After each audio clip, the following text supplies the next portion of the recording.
ఎవరో చేస్తారని నేనెందుకు ఆరోగ్యం పాడు చేసుకోవాలి? ఇంట్లో వాళ్ళు ఏమైపోయినా పర్వాలేదు అనుకుంటున్నావా?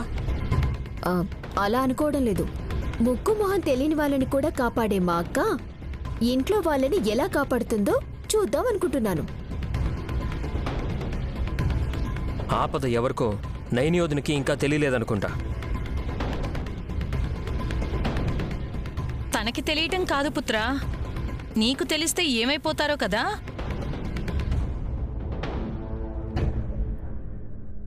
ఆపదేదో నాకే వస్తుందంటే వదిన నన్ను ఆదుకోవాల్సిన అవసరం కూడా లేదు. అయ్యో, నా పసుపు కుంకాలు మీకంత అలసైపోయాయా? చెల్లి, నీకు గాని విక్రాంత్ బాబుకు గాని ఎలాంటి హాని జరగదు. అమ్మయ్యా, ఈ మాటన్నా చాలక్క. అసలే తలకి దెబ్బ తగిలించుకొని మందులతో ఇబ్బంది పడుతుంటే మళ్ళీ ఏమొచ్చి మీద పడుతుందో అనుకున్నాను నిన్నటిదాకా.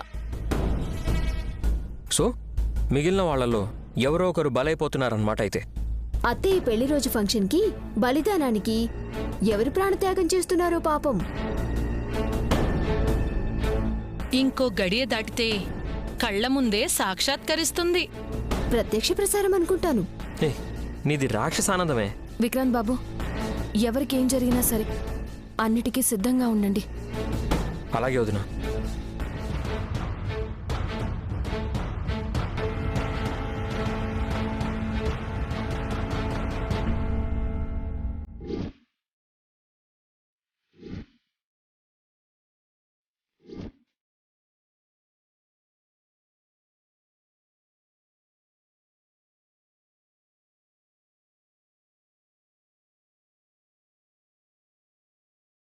వసే తిలోత్తమా, నేను నిన్ను పెళ్లి చేసుకున్నాక మనం కాపురం పెట్టింది ఒక గుడిసెలో. వల్లభను కన్న తర్వాత నువ్వు కూడా ఉద్యోగం చేస్తానని చెప్పావు. విక్రాంత్ను కన్న తర్వాత గాయత్రమ్మ దగ్గర పిఏగా జాయిన్ అయ్యావు. నేను నీ మొగుణ్ణి అన్న నిజాన్ని దాచిపెట్టి ఇప్పుడు చీమలు కష్టపడి తయారు చేసుకున్న పుట్ట పాములు పాలైనట్టు విశాల్ బాబు నయనములు కట్టించుకున్న ఈ బంగళాలో పాగా వేశావు.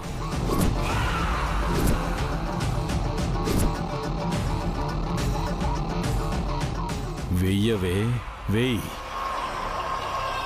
గాయత్రమ్మ గారిని చంపిన నిన్ను, ఆ తల్లికి దహన సంస్కారాలు చేసిన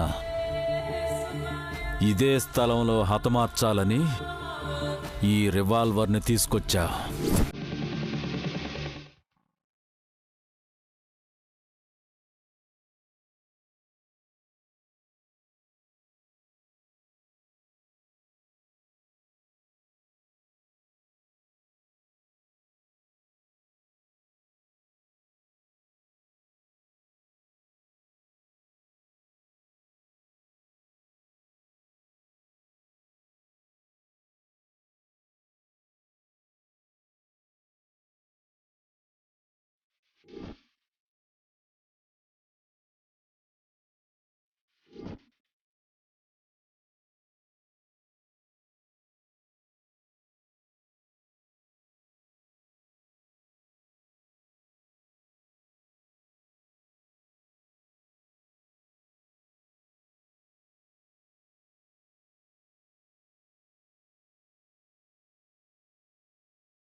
గంగాధర్, ఇక్కడున్నావా? అవును బాబు గారు, తిలోత్తమ వాళ్ళు చూస్తారేమోనని. అమ్మ దగ్గరికి నిన్ను తీసుకెళ్లాలనుకుంటే నువ్వు అందరూ చూస్తారేమోనని కంగారు పడుతున్నావేంటి? ఏంటో బాబు, నేనంటే తనకు గిట్టదు. గిట్టకుండానే ఇద్దరు పిల్లలు పెడతారా? మళ్ళీ చెప్తావా నువ్వు గంగాధరం? నేనంటే తిలోత్తమ కోపం ఉంది. ఆవిడ అలా నటిస్తోంది. మా అమ్మని హత్య చేసింది నువ్వు కాదని నాకు తెలుసు. నీవే చేసినట్టు కలరింగ్ ఇచ్చి జనాల్ని డైవర్ట్ చేస్తుంది అక్కాయ్. ఏర్పాట్లన్నీ చేసేశారు. మనం వెళ్తే తిలోత్తమమ్మ ముందు కోప్పడినా తర్వాత అర్థం చేసుకుంటుంది. ఆ తర్వాత ఆలోచనలో పడుతుంది కూడా, నిన్ను విశాలంలో ఎందుకు నమ్మాడా అని. కేవలం విశాల్ బాబును ఆ రాక్షసి పెంచి పెద్ద చేసిందనే కృతజ్ఞతతోనే ఓపిక పట్టానయ్యా. ఎప్పుడో కాలగర్భంలో కలిపేసేవాణ్ణి. నన్ను కన్న మా అమ్మ గాయత్రీదేవినే పెంచిన మా ఆయుష్ని ముంచేస్తుందని ఎదురు చూస్తున్నాను. ఆ రోజు రానే వస్తుంది. బుల్లి గాయత్రి ఏం తక్కువ కాదు. అవకాశం ఉన్నప్పుడల్లా పంజా విసురుతుంది గంగాధరం. మీ ఆవిడ నేల కొరిగితే నువ్వేం బాధపడవు కదా? లేదయ్యా, తన పాపం పండింది అనుకుంటాను. పెళ్లి రోజు శుభాకాంక్షలు చెప్పి ఆశ్చర్యానికి గురి చేస్తావని పిలిపించాం. మిగతా విషయాలు మాట్లాడుకొని మూడు పాటు చేసుకోవడం ఎందుకు? పద వెళ్దాం అల్లుడు. విశాల్ బాబు, నాదో చిన్న విన్నపం. చాలా నెలల తర్వాత నా భార్యను కలుస్తున్నాను కదా, ముందు మీరు వెళ్ళి చప్పట్లు చరచండి, అప్పుడు నేను వస్తాను. స్పెషల్ ఎంట్రీనా? అవును బాబు. ఓకే ఓకే, ఈ మాత్రం రొమాన్స్ అక్కయ్య జీవితంలో ఉండాలని కోరుకుంటున్నాం. పద అల్లుడు, హాల్లోకి వెళ్ళి క్లాప్స్ కొడదాం. సరే మావయ్య.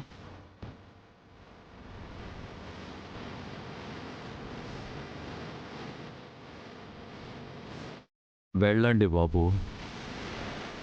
ఆ రాక్షసి రక్తపు మడుగులో పడ్డాక నేను చప్పట్లు కొడతాను.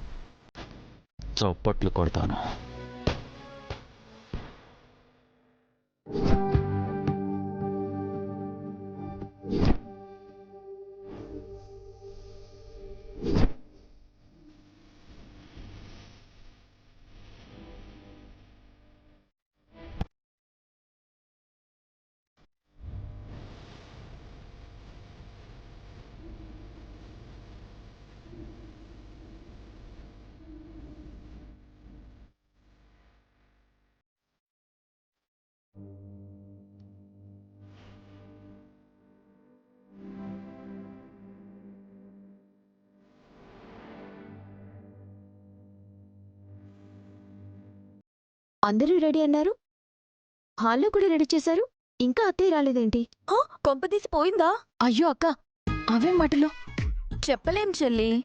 ఆవిడ ఆడంబరాలకి పోయి తెగ సింగారించుకున్న తర్వాత అద్దంలో తనని తాను చూసుకొని గుండె ఆగిపోయిందేమోనని డౌట్తో అలా అన్నాన్లే. పుత్రా, మిగతా వారేరి? బ్రో, మావయ్య వచ్చేసారు.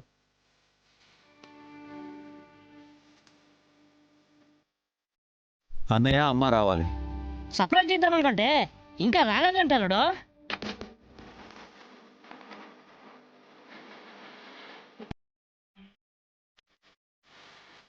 వస్తున్నారు, అటు చూడండి.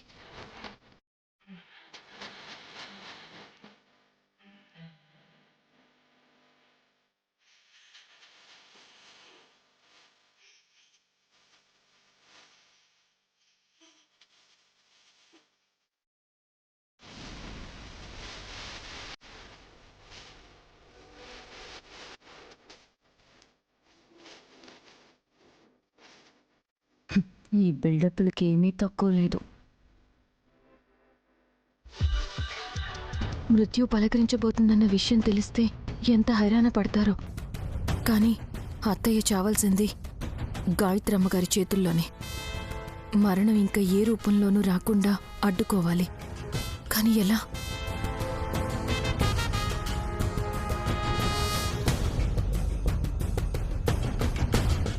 రాకాయ్,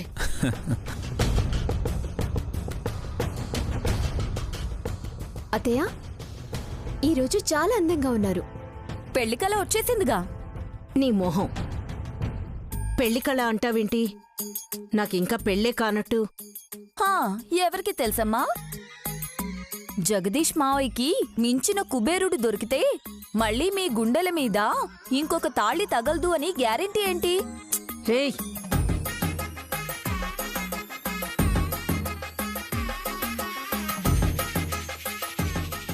ఏయ్, ఇలాంటి సెటైర్లు వేస్తే కేక్ కోసే కత్తితోనే కోసేస్తుంది మా మమ్మీ. ఏంటి కోసేది బుడంకాయ్? వదినా ప్లీజ్ కాస్త సంయమనం పాటించు.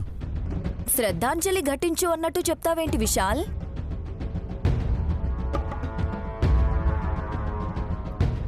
శుభమా అని అక్కయ్య పెళ్లి రోజులు వేడుకలు జరపకపోతుంటే చావు కబుర్లు మాట్లాడతావేంటమ్మా? హాసినక్క సరదా మనకి తెలిసిందే కదా బాబాయ్. ఆ సర్ప్రైజ్ ఏదో ఇచ్చేస్తే కేక్ కట్ చేద్దాం. Pavana Murthy, surprise gift ఏవివ్వాలనుకున్నావు? నగనట్రా అవన్నీ నైట్ పార్టీ అప్పుడు ఇస్తాం అక్కయ్. విశాలుడు నిన్ను ఆశ్చర్యంలో ఆనందానుభూతిలో ముంచేద్దామని ఈ ప్రయత్నం చేశాడు.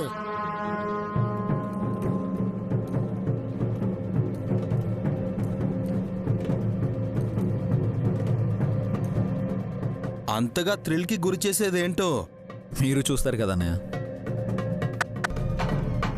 రండి.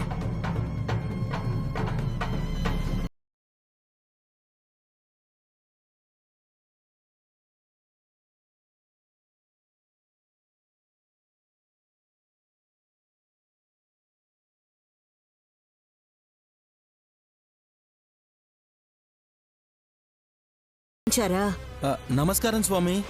మిమ్మల్ని విశాల్ వాళ్ళు కూడా పరిచయం చేస్తున్నారా? నన్నెవ్వరూ రమ్మనలేదు, నేనే వచ్చాను వల్లభ.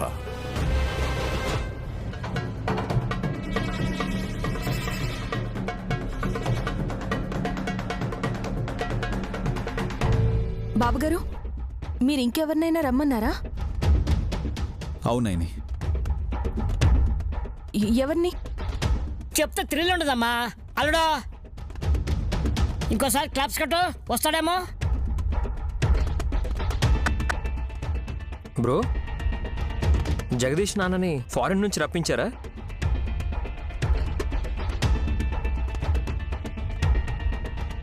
పెళ్లి రోజు రావడం కుదరదన్నారు కదా, రప్పించి సర్ప్రైజ్ చేద్దాం అనుకున్నారా?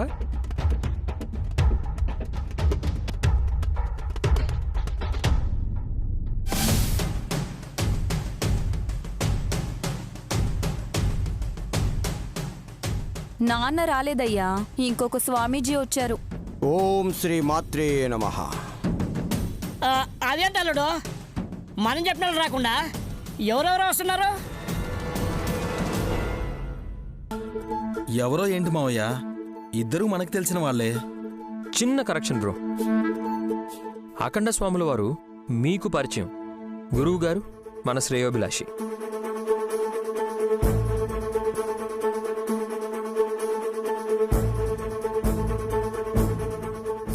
ఏది ఏమైనా అత్తేని ఆశీర్వదించడానికి మహాత్ములిద్దరు రావటం సంతోషించాల్సిన విషయమే కదా.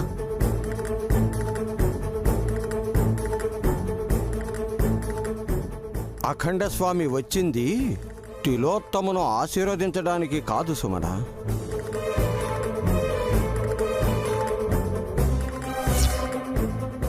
ఇంకెందుకొస్తారు? పార్టీకైతే మీలాంటి వాళ్ళు రారు కదా. అక్క, వారెందుకొచ్చారో వారిని చెప్పనివ్వు. చెప్పండి స్వామి, చెప్పాక నన్ను ఆశీర్వదించండి. గురువుగారు చెప్పినట్టే నేనొచ్చింది నిన్ను జాగ్రత్తగా ఉండమని హెచ్చరించడానికే తిలోత్తమా.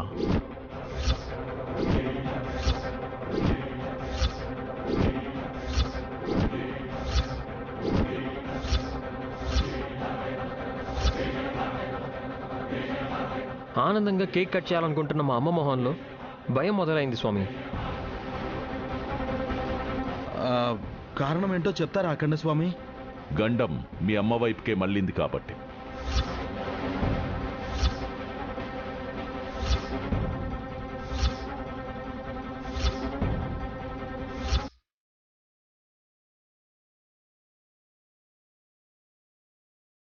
గడియ మోగుతోంది.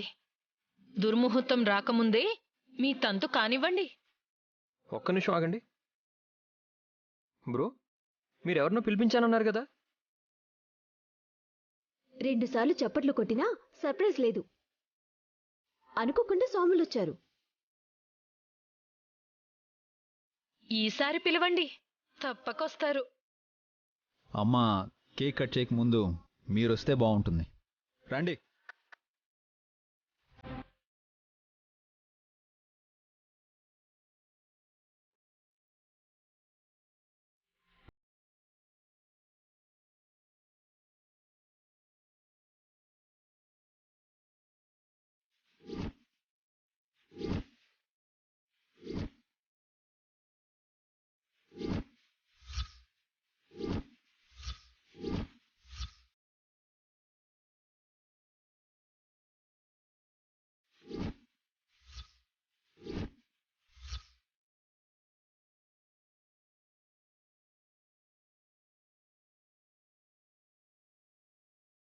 గంగాధరం, గురువుగారు నమస్కారం. పెద్దయ్యా, అమ్మా నయని, హాసినమ్మ అందరూ బాగున్నారు కదా? Good good. ఏంటి అందరూ అలా చూస్తున్నారు?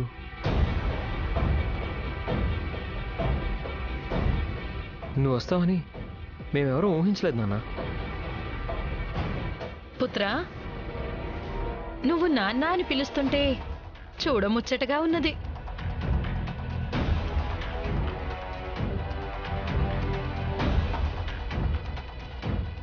కన్న తండ్రిని అలా పిలవడంలో ఎంతో ఆనందం ఉంటుంది కదా డమ్మక్క.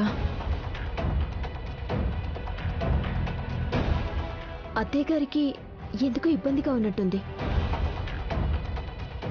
ఎందుకుండదు చిట్టి, సర్ప్రైజ్ సర్ప్రైజ్ అంటూ షాక్ ఇచ్చారు కదా విశాల్ వాళ్ళు.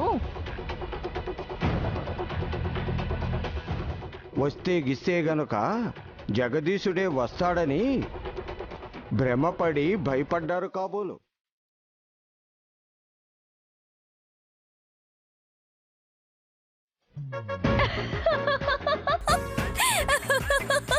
ఎందుకక్క నవ్వుతున్నావు? పెళ్లి రోజు ఎవరిది చెల్లి? తిలోత్తమత్త. ఇది పెళ్లి ఒక్కరే చేసుకోరు కదా చెల్లి, ఎవరిని చేసుకుంది అత్తయ్య? జగదీష్ మావయ్యని. గెస్ట్ గా వచ్చింది ఎవరు? గంగయ్య పెద్దయ్య. అంటే పెళ్ళం రెండో పెళ్లి రోజుకి మొదటి మొగుడు వచ్చాడన్న మాట.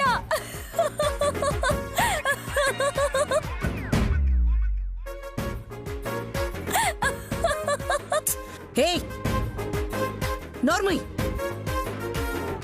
విశాల్ మీరేం చేశారు మీకైనా తెలుసా? ఏమైందమ్మా? మీ అమ్మ గాయత్రీదేవి చావుకి కారణమైన వాణ్ణి సాదరంగా ఇంట్లోకి ఆహ్వానించారు. నాన్నే పెద్దమ్మని చంపేశారని కథనాలే తప్ప కారణాలు గాని సాక్ష్యాధారాలు గాని లేవు కదమ్మా.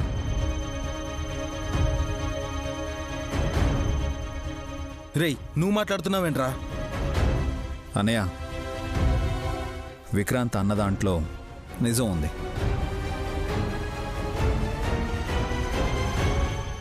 నిందలు ఆరోపణలు ఎవరి మీదైనా వేస్తూ ఉంటారు,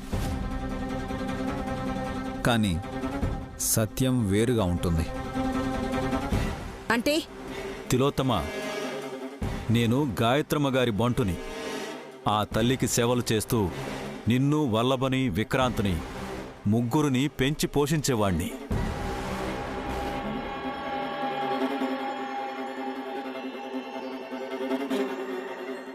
అప్పుడు డ్రైవర్గా ఉన్న నేను ఇప్పుడు కూడా అలాగే ఉంటాను, కానీ నేనేం కోటేశ్వరుణ్ణి అనుకోను. నీ భర్తనైనా సరే.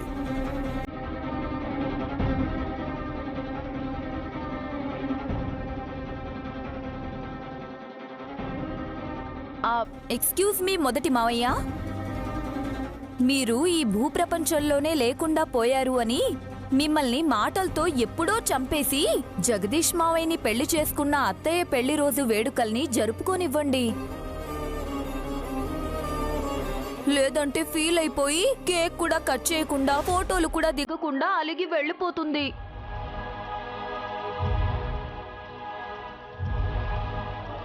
గండం వచ్చినప్పుడు ఎవ్వరూ తప్పించుకోలేరు.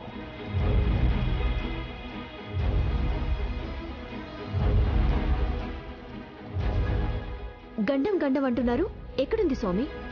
ఇక్కడే ఉంది కాబోలు.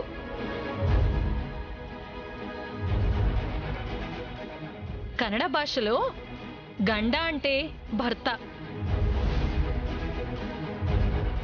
గంగాధరుడు తిలోత్తమ గండ అయితే తనే గండం కదా.